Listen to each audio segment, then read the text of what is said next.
So, in that regard, certainly kind of a pretty historic start to the Oscars. Yeah. Ebony, did you watch the Oscars? I don't think you did. Yeah, I didn't think you did.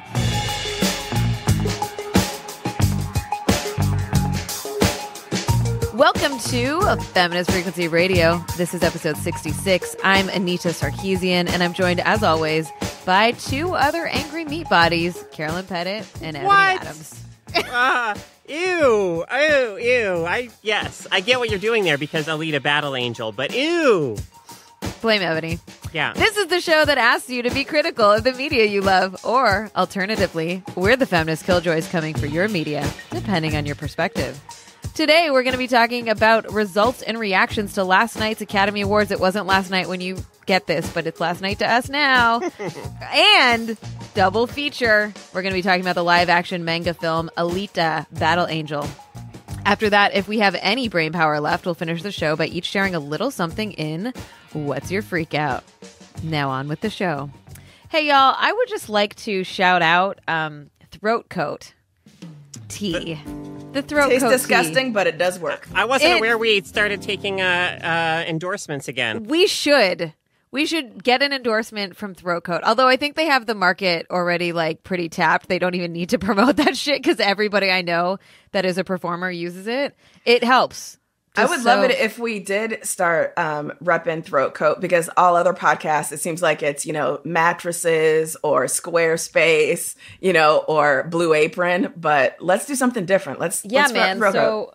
hey, traditional medicine. What are they? Traditional medicine? Medicinals? Traditional Medicinals? medicinals. Traditional medicinals. I was like, what? Anita is our host. Hey, y'all, reach out to us. I'll learn how to say your name properly if you pay us. How's everyone doing? Yeah, good.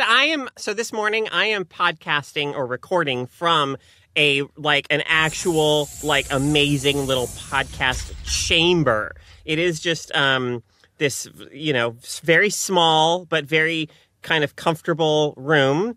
I can't be in my apartment right now because there's some weird issue with carbon monoxide there. So that's fun. We don't want you to die. Don't die. Okay, I won't die. I spent the weekend in a motel at a cheap, not cheap because it's Berkeley, but the cheapest motel near me that I could find. But this room, I feel like I'm in a spaceship or something because I feel so isolated. I was going to ask, does it feel like you're in an isolation tank? Kind of, yeah, but in a good way. We're gonna have to share everyone a photo. Take a photo. Yes, I will, and we'll put it in the show stuff. You're gonna have a Jacob's Ladder kind of experience in there, and you're gonna come out and realize this has all been a dream. Oh man, the ending of that movie messed me up when I was a kid. I don't even know this movie. Okay, of course I don't. Okay. All right, here we go. Here it starts. So it begins. Speaking of movies. So the Academy Awards just happened, and instead of doing like a typical entertainment news where we talk about things other than the Academy Awards, this week I think we're just going to talk about the Academy Awards because holy cow, there is so much to talk about. Wow. Yeah. I mean, so they started actually pretty strong. You had Regina King win Best Supporting Female Actor for Beale Street. You had Ruth Carter win Costume Design for Black Panther. She is... I read online that she's the first African-American person to win, so I don't know if she may not be the first Black person, but apparently she's the first African-American person to win. I don't know. Hannah Beachler won production design for Black Panther, a Black woman. So, yeah, and I saw a tweet online from Kyle Buchanan. He tweeted, only 3 Black women have won Oscars for anything other than acting, and 2 of them just happened tonight. So, in that regard, certainly kind of a pretty historic start to the Oscars.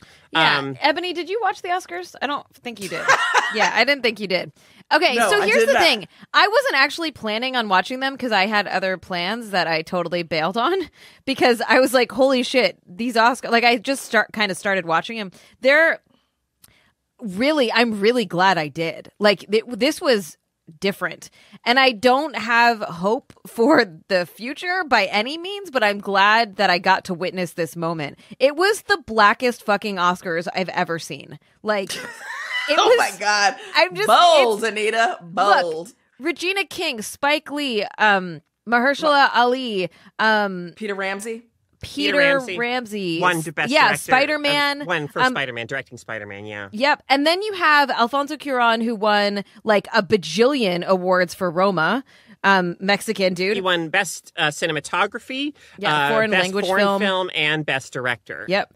I really don't think Rami Malek should have won for Best Actor in that lineup of roles, but like he's an Egyptian dude. Like I'm so here for all of this, man. Like it was monumental. Black Panther won for Best Score, Production Design, and Costume Design.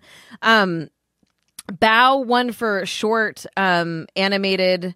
For Best Short Animated Film. Like, it was the amount of people of color on that stage was unlike anything I've seen at an awards show before. And yet. Hold on. Hold on. The other thing about it is that there was so much Spanish speaking. Like, and I say so much in that, like, there were moments of it, but in a way that, like, American media has been very hesitant to have languages other than English in the media, right? That without subtitles, without anything, because they don't want to be alienating, blah, blah, blah, blah, blah. There was just, like, straight up Spanish spoken on stage. And one of my favorite moments of the whole award show was when Alfonso Cuarón said, "Do I get subtitles too?"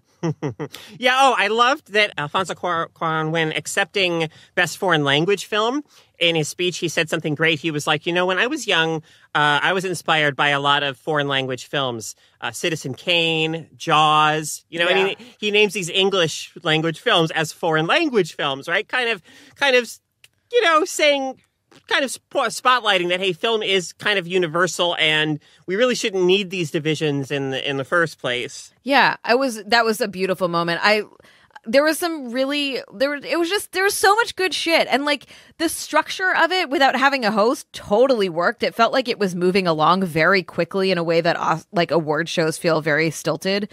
There was some really weird camera work. I don't know if anyone else noticed that, but like, that whatever. There was some weird cinematography shit happening, especially in the last half of it, that I was like, what the hell? Did you watch the performance with Bradley Cooper and Lady Gaga? Like the angle in which they shot that was so fucking weird and uncomfortable. I loved that. I actually thought that performance, everything about it was wonderful. Like I thought the intimacy of it was amazing. I thought that they kind of acted it as well as singing it, and I really believed in this like depth of emotion between them. I thought, and I liked that the camera was right there. On that top intense staring contest they had made me very uncomfortable. I thought it was. Oh, you're not a romantic at all. I thought it was really. I'm not. I thought not it was a really romantic. beautiful. I just am selective about how to do it. Okay, the other thing I want to point out is that I loved the choice that they made in terms of who to introduce the Best Picture winner nominees. So in the Oscars, like throughout the whole show, they showcase all of the Best Picture nominees, right? And usually someone introduces them.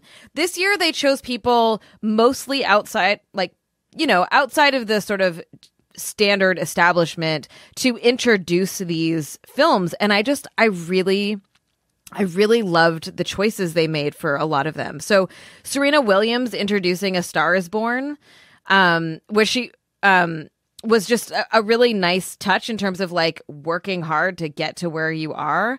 Barbara Streisand introducing Black Klansman, and that exchange between her and Spike Lee shouting, and then Spike Lee shouting out Brooklyn from the audience was fucking everything. Like, I want that movie. I don't know what it is, but I want that fucking movie. Barbara Streisand, Spike Lee, Brooklyn buddy movie. Yes, right? Yeah, I absolutely. watched the shit out of that. I really loved Queen Latifah introducing The Favorite by saying it's not easy being a queen. Yes. But yeah, so then you had like Tom Morello from Rage Against the Machine introduce Vice. Trevor Noah introduced Black Panther, who did some real good jabs at Mel Gibson. Yeah. And then though, Green Book. Oh, wait, hold on. Okay. All right. Bohemian Rhapsody was introduced by Mike Myers and Dana Carvey, yes. which was so good because they showed the Wayne's World clip of them singing Queen right before. Anyways, there were so many things I liked, okay? Like, I'm shocked. Now we can do it. Let's do it. So Green Book, one of the people presenting Green Book was John Lewis, which as a tweet Georgia I saw... representative. Yeah. Major like civil rights figure, right? I mean, yeah, I saw a tweet that basically said, getting John Lewis up there to present Green Book is some major PR jujitsu. Like, it's true. Like, you can definitely see them like trying to deflect criticism of the movie or whatever by getting a figure like John Lewis up there to present the film and to talk about, from a place of deep feeling about, what the American South was like at that time. It was like, oh, it's powerful that you're up there, man. But boy, this movie does not deserve your words or your respect or your endorsement. I found that very disappointing. Yeah, I don't blame John Lewis for not, understanding the impact of the film in the, but still, it was frustrating. And he introduced it with Amanda Sternberg, who was in that movie The Hate You Give, about violence against Black communities and police brutality and stuff like that. So it was just so like, So this whole time, for the most part, I'm like, holy shit, the Oscars are really doing something different this year. Yeah. And recognizing difference this year. And then they announced the Best Picture winner. Yes. Which, of course, it was, as I've reluctantly been predicting for the past several weeks, it was Green Book. It was Green Book. And what was like so many amazing things, and by amazing, I mean, oh my God, moments about the Green Book's time on stage as the Best Picture winner. First of all, a sea of white faces, just a sea of white faces. So many white people. You have like all these white people, and then you have like Octavia Spencer and Mahershala Ali, and then like all these other white people, and then on top of that, I think it was Peter Farrelly, or one of the people during their acceptance speech was like, like we wouldn't have had a movie without Vigo. Mahershala did some good work, but then it's totally like, yes, because your movie is totally about the white guy, exactly. Like it was just this amazing moment of, yeah, we get it, man. Oh my God, it was so disappointing. Like I actually screamed very loudly. Like I'm sure all my neighbors heard me, because I was like, why? Like I know why, and I shouldn't expect more, but it was just like, I think we got so softened by like the previous 2 hours of the show. I was like, maybe there is reason to be hopeful now, and then that happens. And it really, because it is the most prestigious award, the biggest, most important award of the night, it does cast a pall on the whole night to some degree, right? But I mean, not to say that the historic and deserving wins earlier in the night by Black women and other non-white people were insignificant, because they are very significant, but nonetheless, totally. Very disappointing ending to what was often a great night. Ebony, you got anything to add? No. Well, I do want to shout out, I love that. So Ruth Carter is a very established, prolific costume designer in Hollywood, and she's done like so many movies, and I loved her speech, or I loved parts of it at least. She got up there and she said, "It's about time." Like I imagine for a lot of people that feels really arrogant, but also like if you know her history in Hollywood, like, yeah, it's about time she win a goddamn award, right? And her shout out to Spike Lee, who I like helped her get started, I believe, or like gave her first opportunity on Do the Right Thing.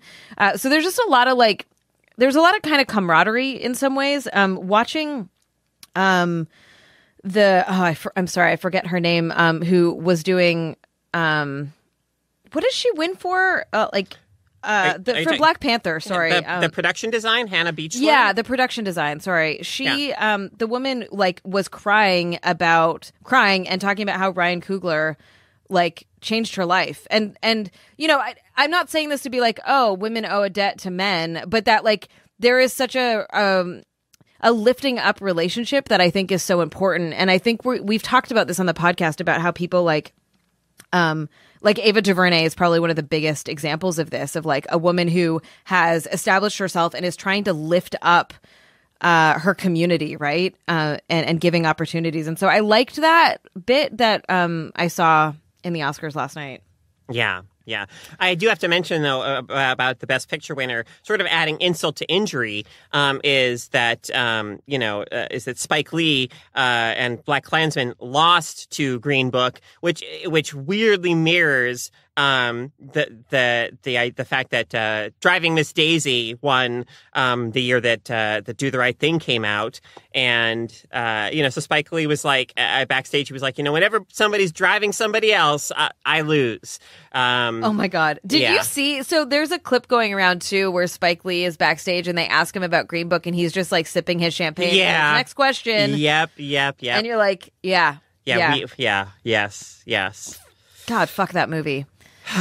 All right. Shall we move on to another? Oh, wait, hold on. Sorry. Yeah. I got to shout out Olivia Colman. Yes. I know that what's her name probably should have won, and I think Glenn Close should have won. Yes. She won in terms of the Oscars often give awards for a body of work, right? It's like you haven't won yet and exactly. You deserve to win. And she was amazing in The Wife.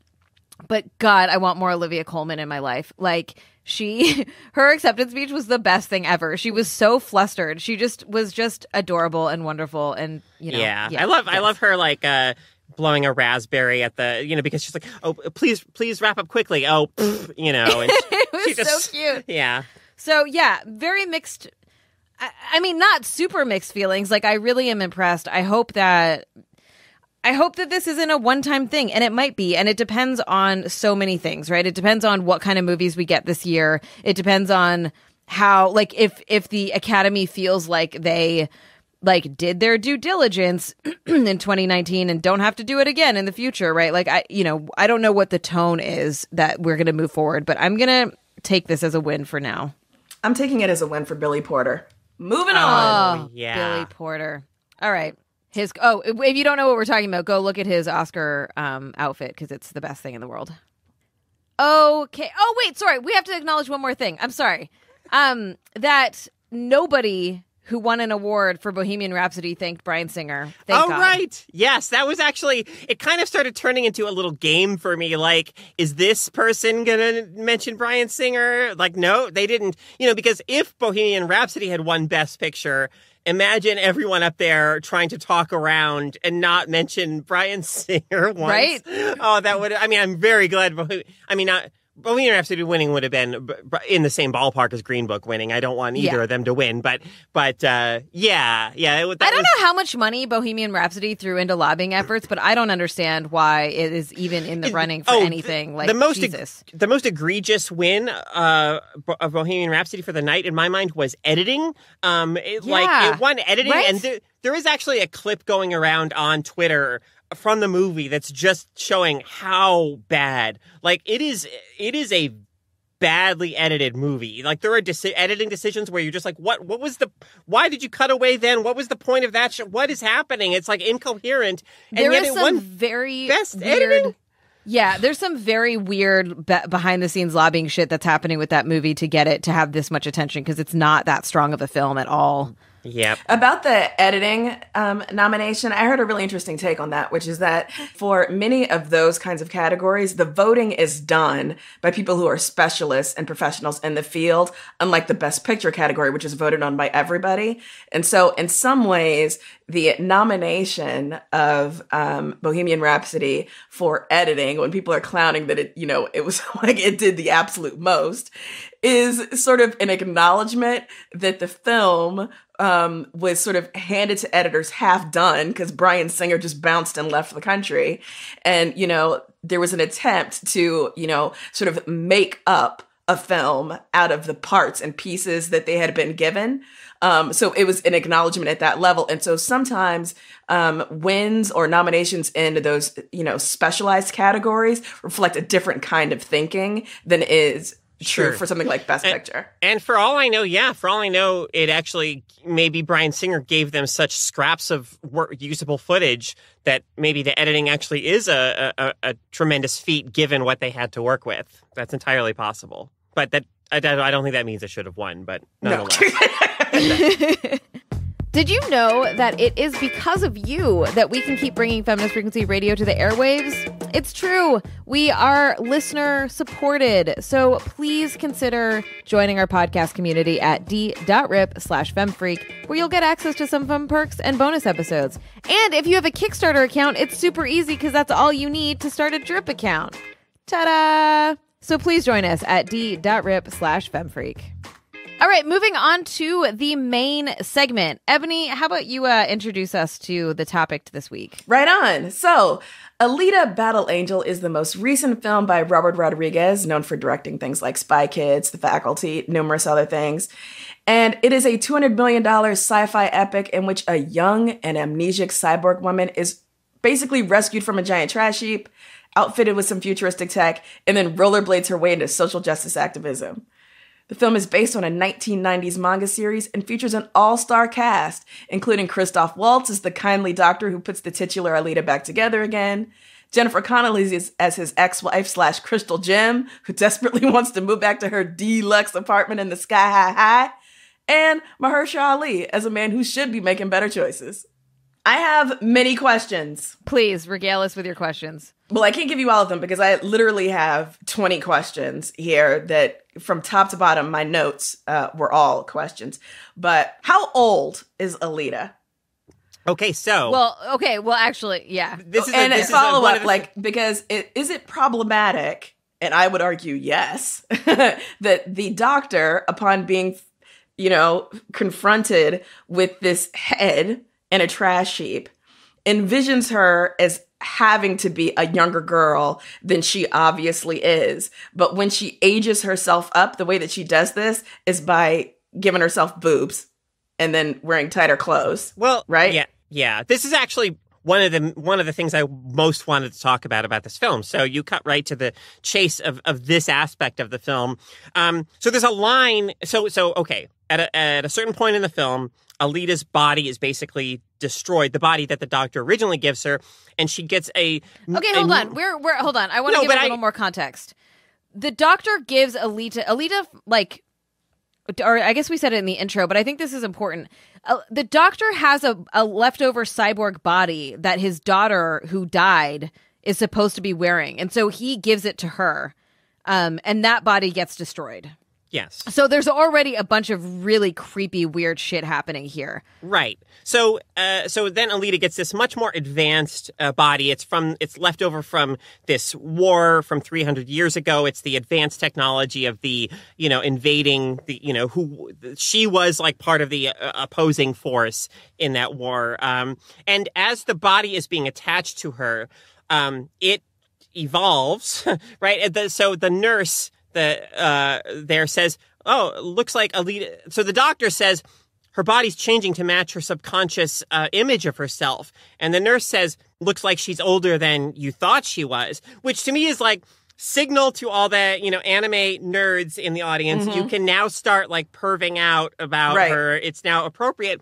But this is so complicated in a lot of ways. Like, I will say, so, there has been some trans discourse about this film. And I will say that I get that. Like, as a trans woman, myself trapped in this body that will never be what I want it to be, and that has definitely caused me a lot of, like, discomfort and pain and makes it hard, has a negative impact on my ability to get close to other people and all this. Like, of course, there's a level on which I find, like, a body that just matches your image of yourself appealing, but at the same time, like, I know that this is not my fantasy, and I know that it's not made for me. It's not really about, like, to me, it's not really about Alita coming into her own in her body. It's there's just so many men in this movie. Like, it barely passes the Bechdel test. It's a movie totally dominated by men. So I feel like that development is purely one intended to sexualize her for the male viewer rather than one that's trying to be like empowering for, people like myself. I sat through the 2 hours of this film knowing from pretty soon after it started that I would only be interested in reviews and reflections by trans writers or disabled writers. Like, those are the only two lenses through which I'm interested in viewing this film.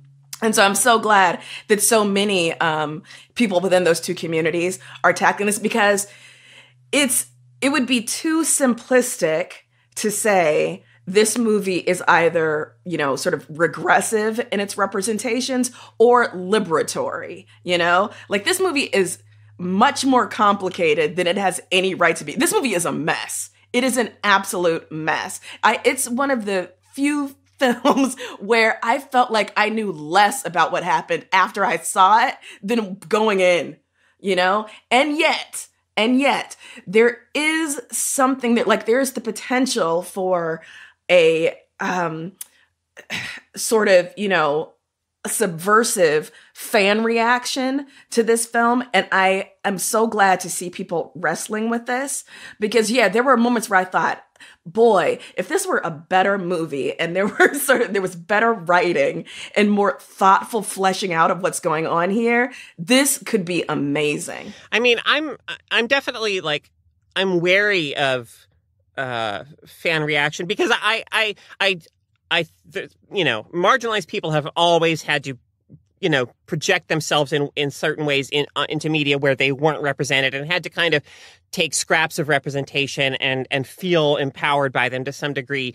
But you know, I don't want trans women to pretend that this movie is something that it isn't, right? I don't want us to think that the impact this movie has for the average viewer is in any way one of like female liberation or trans liberation or anything like that. Like, we may bring those things to the movie, and they're valid for us and our personal experience of the film, but that doesn't mean that the movie is really doing that in terms of its cultural impact.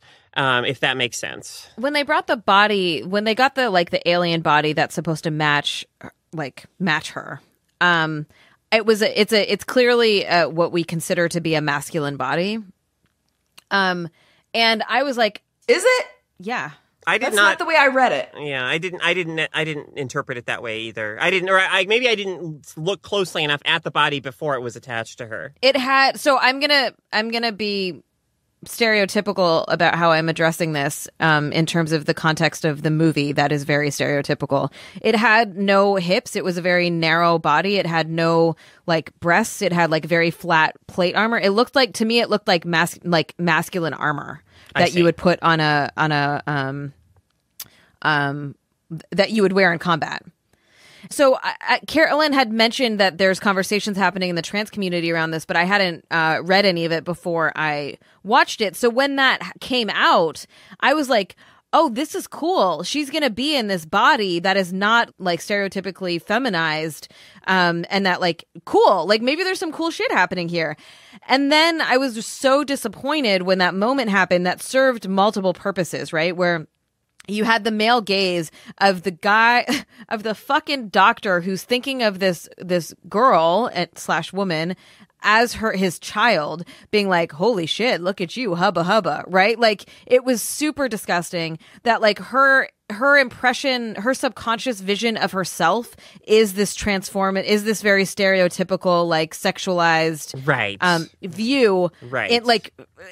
It's very like, unless that body changes over time as you change, right? Like if you're like, I want big boobs today or small boobs, I'd like hips or I'd like a narrow body or whatever, right? Like that's a fucking interesting ass story that I would read, but that's not what's happening here, right? Like there's nothing about this film that is trying to push boundaries. And I think that, you know, we'll get into this, but there are a lot of other ways that it's really deeply regressive in terms of race, in terms of, sexuality, in terms of, like just straight up misogyny and shit like that. Yeah. One of my most hated moments in the film, let's keep it on gender for the moment. The most important other female character is Shirin, played by Jennifer Connelly. And she is this woman who's kind of trapped between two more important men, right? She's trapped between the doctor, who's like her ex-husband, and they had a daughter together. That she's the daughter who died, and now she's working with Vector, Mahershala Ali's character, who's this kind of a criminal lord, scavenger king guy. But at a certain point, right, she undergoes a change of heart and she does something kind after being kind of a bad guy for a lot of the film. And when asked why she did it, her response is included the phrase like I remembered that I'm a mother. And it's just this this I hate that like notion of that regressive notion of women are inherently more nurturing, and especially when they're mothers, they just have this like nurturing instinct, and as in opposition to men who do not have that nurturing capacity or that nurturing instinct, which is it's just such gendered bullshit. And so like that was another thing where it's like, okay, yeah, this film, people, anyone who walks out of this thing and this is some like feminist liberation or even girl power narrative is kidding themselves. Like this is a regressive, sexist, deeply sexist film. Yeah, it's okay. A couple of things. One. So there's just a bunch of shit happening here. So I'm not like, we don't even have that much time to get into how bad the movie is. Like the dialogue and all of the like little bits of bullshit, the like lack of emotional depth, the superficiality of it. Like the stuff that I found so frustrating was like the casting. So people of color were always secondary in this world. It was very centered on white people and their problems.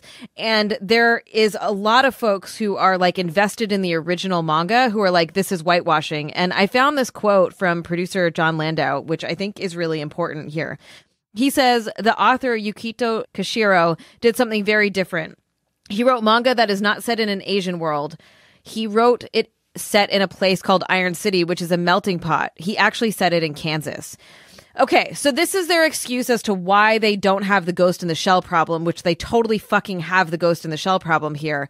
But if you have this quote-unquote melting pot, which is also a deeply problematic way to think about culture, why are all of your main characters white? If it was sincerely a actual, like, all of the world is coming to this place and it's the leftovers of people, basically, that would not be the case. And you can see the first people to die are black people, right? Like everyone who isn't important is not, like, all the important people are white. The frustration with things like, okay, major spoiler warning. Mahershala Ali's character Vector barely is most of the time we see him is being possessed by Nova, the big bad. And so he's being possessed by a white person. Most of his character isn't even fucking him. And then when he gets confronted by Alita, she kills him and is like, whatever, you're just a pawn, no big deal. As if like, I was sitting there being like, what the fuck? How is that? Like, you're supposed to be ethical? Yeah, I had kind of a different take on Alita because she seemed to me the very kind of science fictional notion of ethnic ambiguity. So that she could be read as various different things, right? And I do think it's important, not perhaps, important good, but I do think it's notable that the voice actor for Alita is Rosa Salazar, who is Peruvian, right? Like, I think there's something, this is what I mean when I say, like, this film is not good enough for the potential that it could have. There are things that could have been so wonderful about the way this film tackles like identity and where identity resides and, what it means to have, an able body, and like there's just so much, but the film is not good enough. But part of it is that because Robert Rodriguez is an incredibly talented filmmaker. Is he? I feel like he's done some really cool stuff, but I feel like it's too ambitious. Also, James Cameron co-wrote this. James Cameron was like super into this, but apparently got too busy working on those Avatar sequels that no one gives a shit about. So wasn't able to, and thank God he didn't direct this film. But yeah, like I wasn't, there's no doubt that this film positions people of color on the sidelines, like they are tangential or at most sort of parallel to the main body of white supremacy as it exists in this far future world. And then, am I wrong here? I didn't have a chance to look this up, but when Alita flashes back to, when she's doing like her battle angelin, her mentor, was that Michelle Rodriguez? Yes. Yes. Okay. Again, what's going, like, there's so much that's going on. Also Nova is played by Ed Norton, which was supposed to be this big reveal. Yo, listen. And it was like, nobody cares. Yeah, I mean, I think that is this moment at the end to be like, oh, snap, Nova's Ed Norton. Can't wait for the sequel where we get to see them absolutely go head-to-head. But, like, are we even going to get that sequel? Listen, when I first saw Nova, I thought it looks like Caesar Flickerman, the character Stanley Tucci played in Hunger Games, had a baby with Dr. Heinz Doofenshmirtz from Phineas and Ferb. They're real, just not okay. Okay, we need to talk about the scene where she pulls her heart out and hands it to Hugo.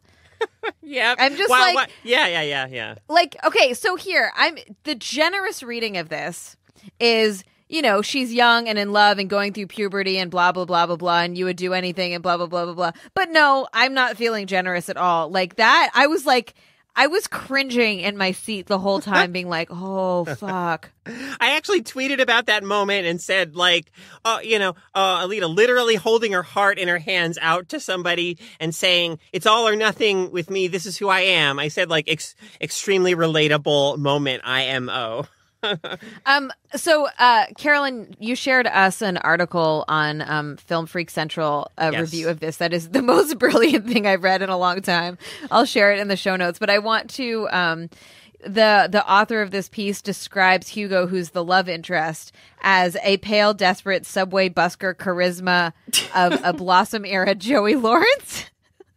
And I died because the whole time I was like, why is he so weird? And why is he so, like, not anything? And I was like, oh my God, that's such a good description of it.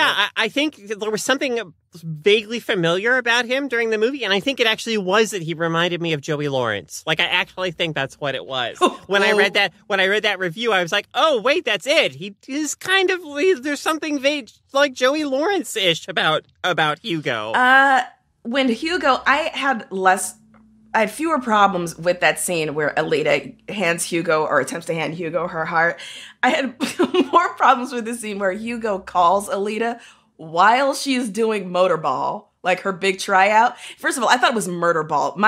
The sound editing on this film was garbage. But so she's having her big motorball tryout. He calls her while she is in the middle of things and is like, fix my problems. And I was just like, if that ain't some typical shit, like a dude calling a woman at work and being like, I need you to come home and fix this thing. Dude, deal with your shit on your own.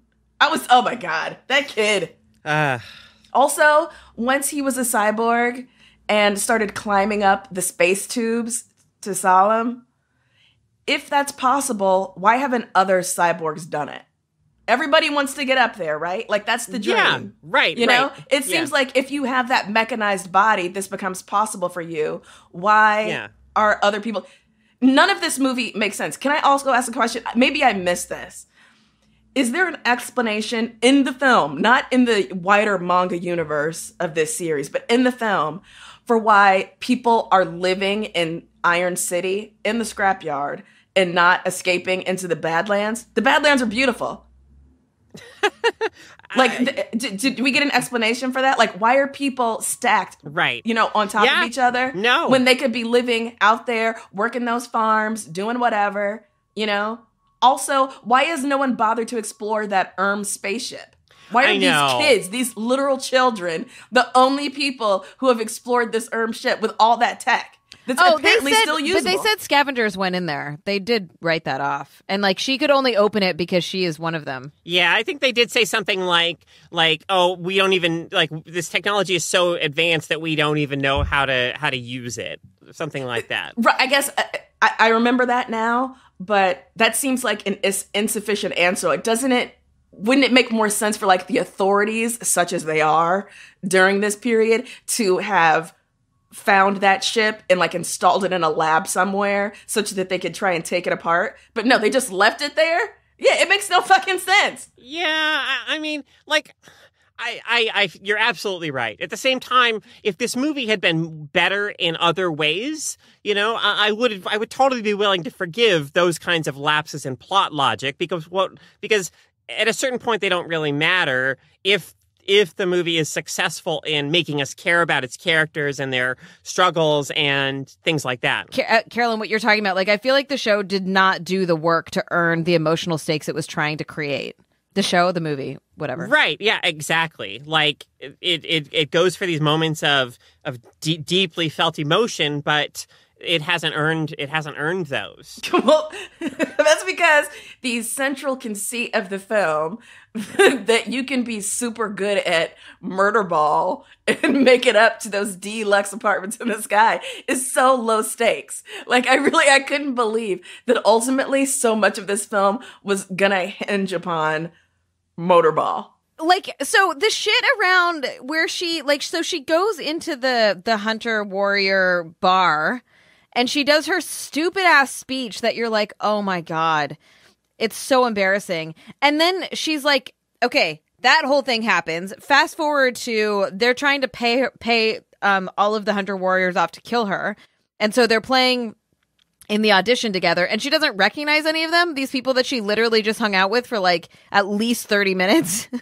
Right? Like, it's just how did she get to be a hunter warrior? What is the process? Do you just apply? Do you just That's say, what I she want did. to be right? Yeah, it seems pretty simple. She just walks in, and 2 minutes later, she walks out with a badge, and she's a hunter warrior. Seems like a system that would break down at any moment. Sure does. Okay. I know we don't have time to get into this as much as I want to, but I really, really want to talk to people. So hit me up on Twitter about this film's understanding of disability. It's so bad, right? It is. It is so bad, and yet it is bad in really, I think, useful ways.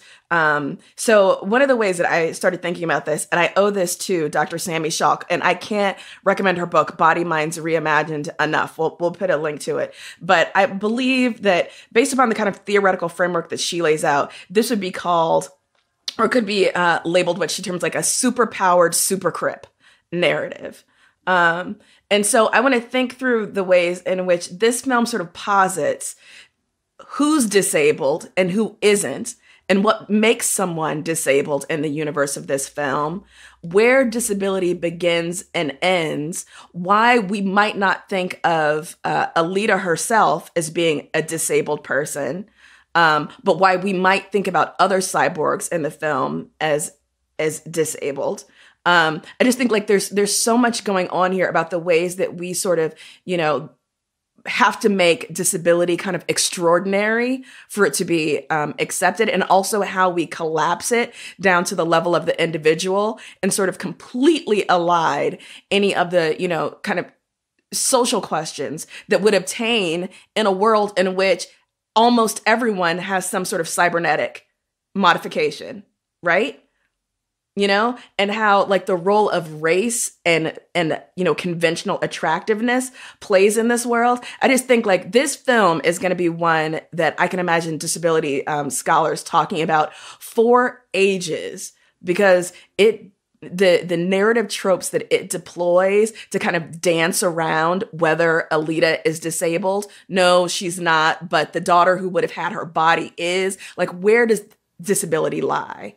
And why would we be uncomfortable thinking of Alita as disabled, but not perhaps the nurse who has a cybernetic arm, or someone who has, a cybernetic eye or legs in this film. So yeah, like I said, I know we don't have time to get into it, but I'm obsessed with this right now. And again, definitely read Dr. Sammy Schalk on this. She's amazing. So hit me up on Twitter if you want to talk it through, because I definitely want to talk it through.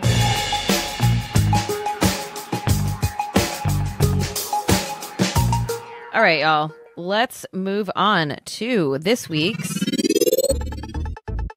What's Your Freak-Out? Who wants to go first?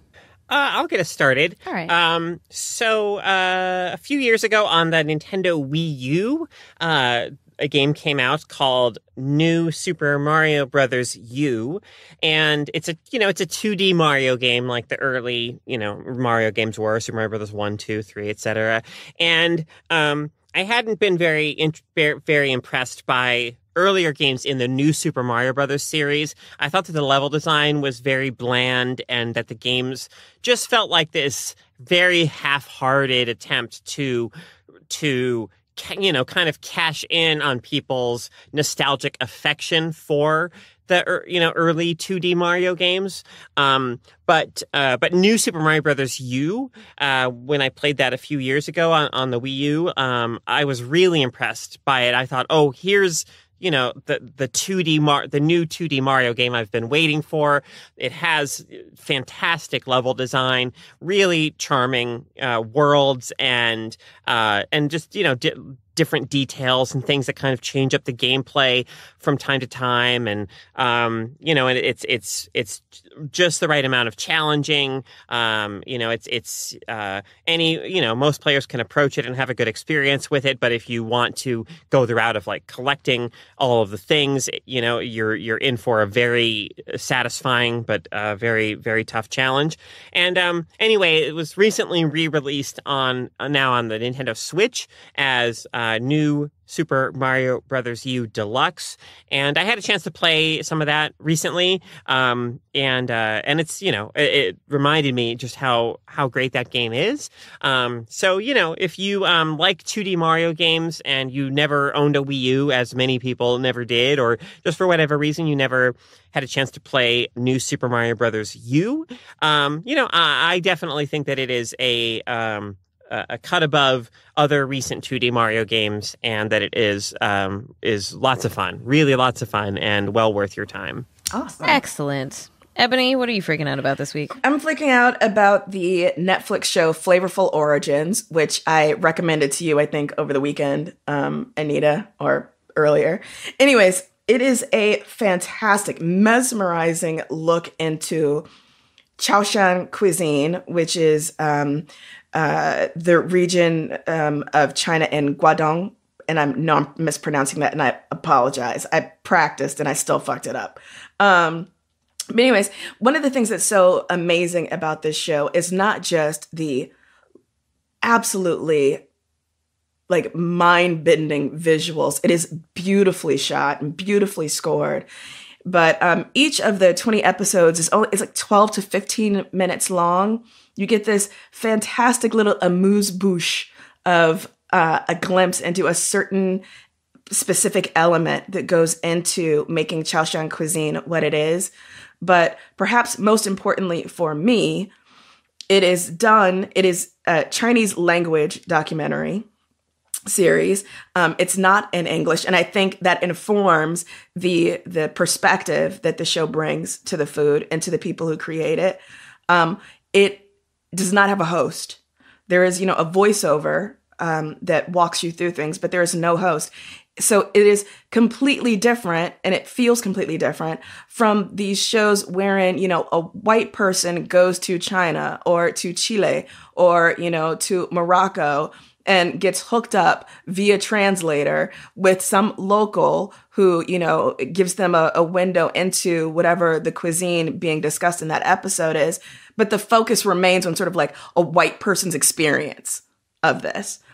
Because this is a film or a series that is a Chinese language series, and because there is no sort of, white viewpoint character to guide you through baby steps, you really, there's a richness and a fullness to it that I absolutely loved. So I could have watched 100 of these 15-minute episodes. But so the first season's on Netflix. It's called Flavorful Origins. I particularly recommend the rice noodle episode, the Lei Cha episode. All of them are great. They're so good. I gotta watch this. Yeah. Oh my God. Right up my alley. I will say, content warning. If you are a vegan, this show is probably not for you, because meat eating is, layered in and through this cuisine. And meat takes a center stage for almost even, dishes that you would assume would be, vegetarian through and through often have some sort of meat base. So if that would be a problem for you, please avoid this show. Okay. That is not a problem for me in any way whatsoever. No. It is a benefit. All right. But that was nice of you to be caring enough to, okay, whatever. Moving on to my freak out. What is my freak out? I went to a show. Man, I left my house a lot this week. It was really a problem. I got to make up for that. I went to a show that had a bunch of really great performances. So it was a fundraiser for a new magazine in Los Angeles called The Land magazine, where LA Land, The Land. Mm-hmm. I get it. Mm-hmm. And it was started by a bunch of ex-writers from the LA Weekly. So I don't know if y'all followed last year, but that indie press and mainstream press have been under attack, and so much so that organizations have been shuttered. Or these outlets have been shuttered. That really vindictive efforts have been taken to silence what is considered sort of liberal media. So in that, we lost the LA Weekly, which was a huge part of LA journalism culture. Also, the Village Voice, right? This is a huge concerted effort. And so these folks started their own independent magazine, which I think is so great. So I went to their fundraiser, and there were some really wonderful performances. A friend of the podcast, Open Mike Eagle, performed. No Can Do performed. And Brandon Coleman, who I learned about this night, is an amazing local jazz performer that was just, blew my mind. So good. So lots of great music, lots of great things to support. I'm using this freak out to say, hey, if you're in LA, support this magazine, pick it up, take a look, see if it's your thing. But also generally, see who's doing local work, who's doing the local journalism in your neighborhood. What stories are they covering? What stories should be covered, and how can you support them to really amplify the voices of people doing, people that won't be covered by the mainstream, that, whatever. So shout out local journalism, Land magazine. I'll link everything in the show notes. Speaking of local journalism, I know we didn't get pop culture news, but did y'all see that story about that local paper? I want to say it was in Alabama, where the editor-in-chief was calling for a return of the Klan and lynching. What? Yeah. Good Lord. Yeah, it was amazing. These people, so emboldened. Anyway.